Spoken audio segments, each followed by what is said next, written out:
আমি এই সরকারকে বলবো, ভয় নেই, কোন ধরনের দ্বিধা নেই, সংকোচ নেই। প্রত্যেকটা জালেমকে ধরে ধরে আজকে জালেম গোষ্ঠী নদীতে পাওয়া যাচ্ছে, ধরতে পাওয়া যাচ্ছে। রক্ত খেকো হাসিনার আমলে যারা জনগণের জানমাল নিয়ে ছিনিমিনি খেলেছে, রক্ত জড়িয়েছে, বিবারিয়া থেকে যশোর পর্যন্ত, হাটাজারি থেকে ঢাকা পর্যন্ত যারা রক্ত জড়িয়েছে, প্রত্যেক জালেম, প্রত্যেক খুনিকে ধরে বিচারের কাঠগড়ায় দাঁড় করাতে হবে। ছাত্র জনতার আন্দোলনের মাধ্যমে আমরা দেশকে মুক্ত করেছি। আজ বিবারিয়া মুক্ত, সারা দেশ মুক্ত, সারা দেশের মানুষ মুক্ত। আল্লামা মুফতি আমিন রাহিমাহুল্লাহ যেদিন গৃহবন্দী হয়েছিলেন সেদিন থেকে আমরা বন্দী। আল্লামা মুফতি আমিন রাহিমাহুল্লাহ একটা গণ আন্দোলনের স্বপ্ন দেখতেন আর বলতেন, ছাত্র জনতা কোনোদিন বিক্রি হবে না। সেই ছাত্র জনতা দেশের জনগণ, দেশের মাটিকে আন্দোলন সংগ্রামের মাধ্যমে মুক্ত করেছে।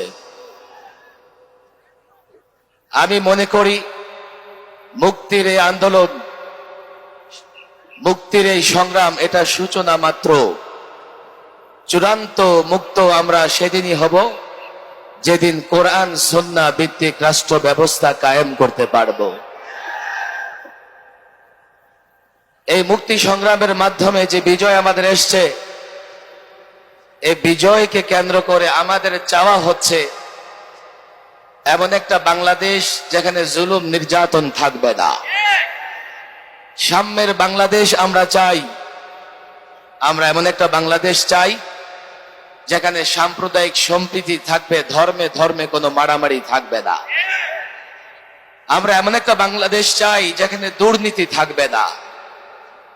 আমরা এমন একটা বাংলাদেশ চাই যেখান থেকে অর্থ পাচার হবে না। ফ্যাসিস্ট হাসিনা সরকারের আমলে কোটি কোটি টাকা বাংলাদেশ থেকে পাচার হয়ে গিয়েছে।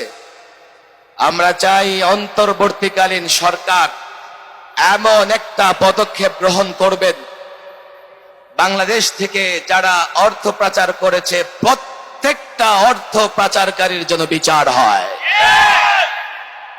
আমরা চাই দেশে সাম্প্রদায়িক দাঙ্গা যেন না লাগে। সাম্প্রদায়িক সম্প্রীতির বাংলাদেশ, ইসলাম ও সাম্প্রদায়িক সম্প্রীতির কথা বলে। আমরা দেখেছি বিগত আওয়ামী সরকার মুখে তো বলেছে সংখ্যালঘুদের পক্ষে, কিন্তু বাংলাদেশের যতগুলো জায়গায় সংখ্যালঘুদের উপর আক্রমণ হয়েছে, এর জন্য আওয়ামী লীগ দায়ী, যুবলীগ দায়ী, ছাত্রলীগ দায়ী, আওয়ামী সরকার দায়ী। বাংলাদেশের তাওহিদি জনতা, আলেম ওলামা, ছাত্র জনতা, টুপি দাড়িওয়ালারা কখনো কোনো অমুসলিমদের উপাসনালয়ে আক্রমণ করেছে এর প্রমাণ আপনারা কোথাও দিতে পারবেন না। আমরা চাই 2001 থেকে অদ্যাবধি জুলুমের শিকার হয়ে যত রক্ত ঝরেছে, যত প্রাণ ঝরেছে, প্রত্যেকটা ফোঁটা রক্তের বিচার যেন বাংলাদেশের জমিনে হয়। পরিষ্কার বলি, ছাত্র জনতা, সিপাহী জনতার বিপ্লবের মাধ্যমে এখন যে বিজয় পেয়েছি, আমরা অন্তর্বর্তীকালীন সরকার গঠন করেছি। নেতৃবৃন্দ আছেন, বক্তব্য রাখবেন। আমি বিবারিয়ার এই বিপ্লবী জনতাকে আহ্বান করতে চাই, আপনারা আবার নতুন করে মুফতি আমিন রাহিমাহুল্লাহর আদর্শ লালন করেন।